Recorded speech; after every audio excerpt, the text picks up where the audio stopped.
Hey, welcome to day 11 in our journey through prayer, 21 days of prayer. Thank you for your faithfulness and joining in each day.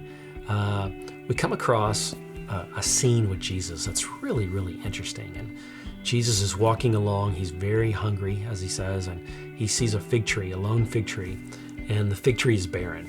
And he curses it, and it withers.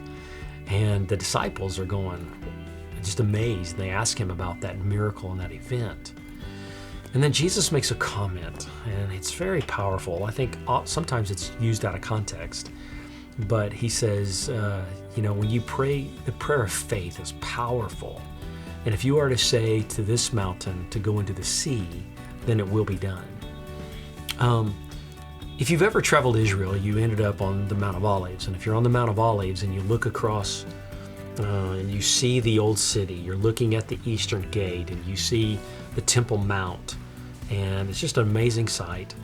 But on a clear day, right behind that Temple Mount and behind the city, a couple miles away, you see a small hill and then you see a large hill. And what that is, in fact, the large hill is Herodion. That is the tomb of King Herod. And it's recently discovered, within 50 years, recently discovered.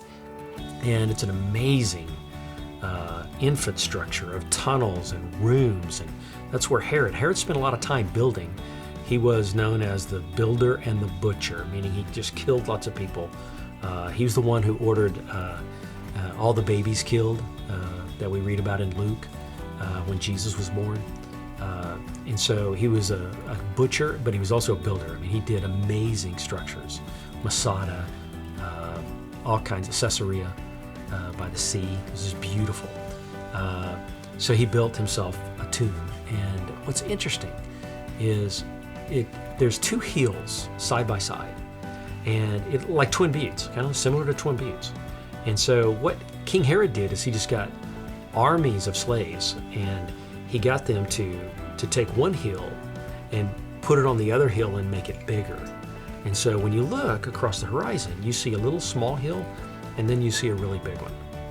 And I can imagine, we don't know for sure, but it is pretty high. There's a lot of evidence, it's very likely that as Jesus was saying that, of course, he used the fig tree, he used wheat, he used everything around him for kingdom illustrations. And it's very likely that when he said, when you have the prayer of faith, even though you're a humble person, you're not a king, you're not a leader, you're just a humble person.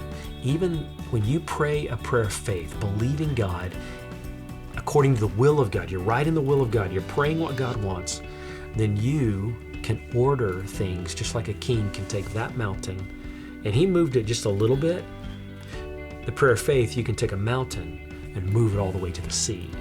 And so just an incredible illustration Jesus used on the topography of the land and dealing with authority, because that's what he's talking about. He had the authority to curse the fig tree. And then he said, listen, if when you're in the will of God and you're praying the things that God wants, man, be confident that it's going to happen eventually. And the prayer of faith. And read this passage, let it soak in, and enjoy your time of prayer. God bless you.